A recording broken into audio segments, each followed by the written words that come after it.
Deuxième volet que nous consacrons au Royaume-Uni. La semaine dernière, nous avons repéré quelques pistes dans l'histoire de ce pays. Cette semaine, nous allons regarder comment fonctionne le Royaume-Uni, voir les changements en cours, tant au niveau de son économie que de ses institutions. Comme son nom l'indique, le Royaume-Uni est l'union de plusieurs nations.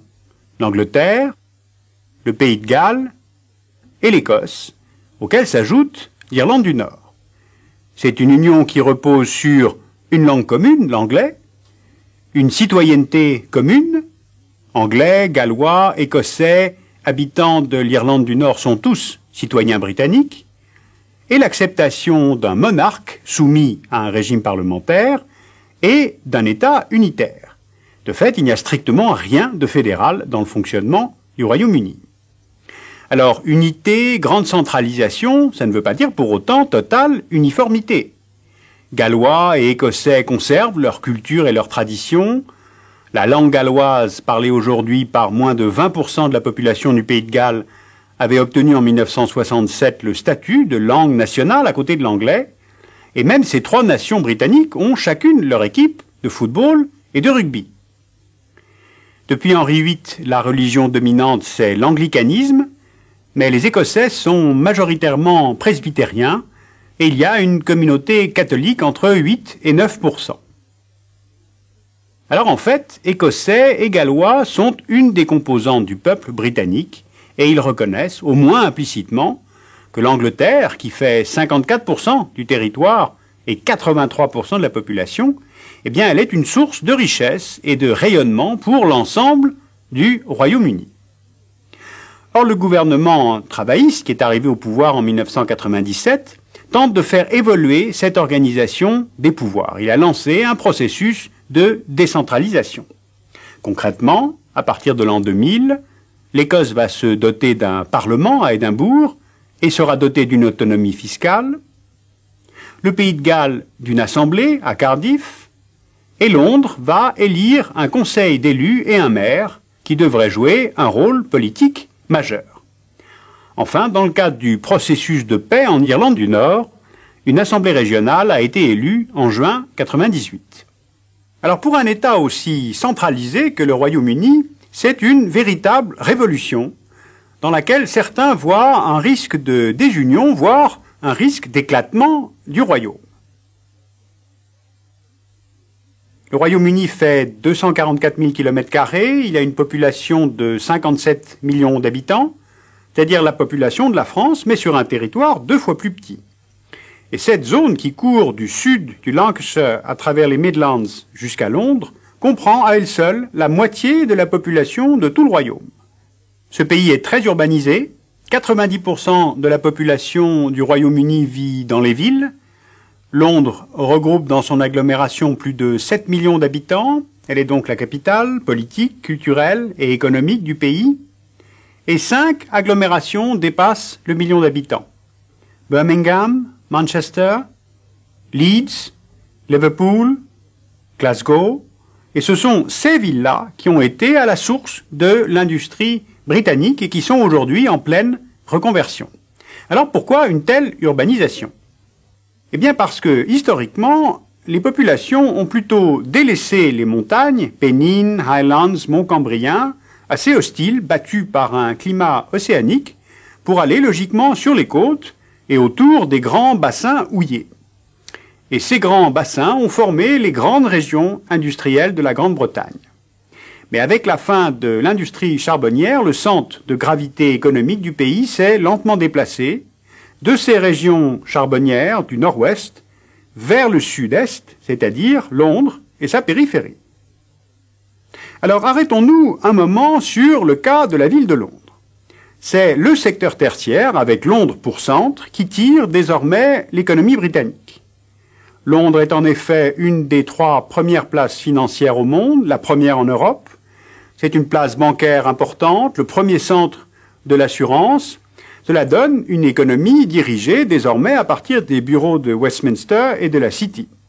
Les sièges des entreprises sont à Londres et les lieux de production et d'entretien plutôt en province.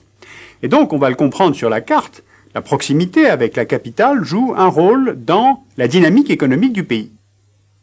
Ainsi, à la première périphérie de Londres, le long de l'autoroute M4, en direction de Bristol, se sont installées des PME de haute technologie. L'aéroport de Heathrow a favorisé ces implantations car il permet et le transport des matières premières et l'exportation de produits finis. Cette périphérie londonienne est en pleine expansion et elle affiche le plus bas taux de chômage du pays.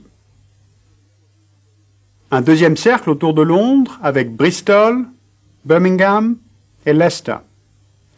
En s'appuyant sur leurs universités, ces villes ont su attirer des activités de pointe dans l'industrie et les services, relançant la croissance après les crises industrielles des années 70 et 80. Le troisième cercle autour de Londres, c'est celui des pays charbonniers du nord de l'Angleterre, de l'Écosse et du Pays de Galles. Ce nord est encore sous le choc de la désindustrialisation et de la reconversion. Liverpool était le deuxième port du Royaume-Uni, il est aujourd'hui un port régional. Manchester, capitale financière du Nord, redémarre lentement grâce au tertiaire et notamment les assurances. La découverte du pétrole en mer du Nord dans les années 70 a favorisé la côte Est. La région d'Aberdeen est la principale base des hydrocarbures en Grande-Bretagne et T-Sport est le lieu d'arrivée des pipelines.